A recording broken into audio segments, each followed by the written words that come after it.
నామస్మరణ కంటే మనకు రక్షించేటువంటిది మరొకటి లేదు. It's only God's name that comes to your rescue. ఎటువంటి పదవులైనా రాని Let any position come. ఈనాడు వస్తాయి రేపు పోతుంటాయి. Positions come and అంత go. Passing clouds passing clouds passing All clouds. positions are like passing clouds. మనం దీనికోసం మనం పాటుపడకూడదు. We don't need to struggle for it. ఎలాంటి వారికైనా గాను ఒక అధికార బలం రావచ్చును. You may have position. దేనివల్ల? Why? పాలిటిక్స్ వల్ల. Politics. ఈ పాలిటిక్స్ వల్ల వచ్చినటువంటి అధికారం ఎంతవరకు ఉంటుంది? The position that you occupy because of politics, ఊపితే పోతుంది. they'll just vanish. కనుకనే మనకు ఈ పాలిటిక్స్ వల్ల వచ్చేటువంటి యొక్క భావానికి మనం ఏమాత్రము ప్రాకులాడకూడదు. Let's not give any scope for political positions. హృదయం నుంచి రావాలి. It should come from within. హృదయం నుంచి ఎవరి హృదయంలో భగవత్ నామం ఉంటుండదో వాడు ధన్యుడు పుణ్యుడు. Where there is God's name, where God's name is preserved, sustained in human heart, that soul is వారికి liberated. ఇష్టం లేనటువంటి వారు వద్దని చెప్పవచ్చును.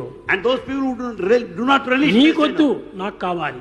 you may deny, but I need God. నీకు లేడు రాముడు నాకున్నాడు. You may deny your God, but నా I have రాముడు my God. లేడు అంటే నీవెవరు? What right have you? Who to are deny you? my God? Who are you? The question we have to put. నా రాముడు నాకున్నాడు. I have my నా Lord. శివుడు నాకున్నాడు. I have my Shiva. నీవు లేదని చెప్పడానికి నీకు లేదేమో కానీ నాకున్నాడు. What right have you to deny my God? ఎవ్వరికి ఏ విధమైనటువంటి లేదని చెప్పడానికి రైటే లేదు. No one has any right whatsoever. కాబట్టి ఈ రైట్ తో మనం ఫైట్ చేసుకుంటూ So with కూర్చోవాలి. this right in divinity, we have to fight. కనుక నేను భగవంతుని యొక్క నామస్మరణను ఏనాడు కూడా నువ్వు ఎక్కడ గాని ఎక్కడ కూడా వదలకూడదు. Anywhere, at any సర్వదా time. సర్వకాలేషు God's name. సర్వత్రా హరిచింతనం. We should everywhere, every point of time, we should chant His glory, sing His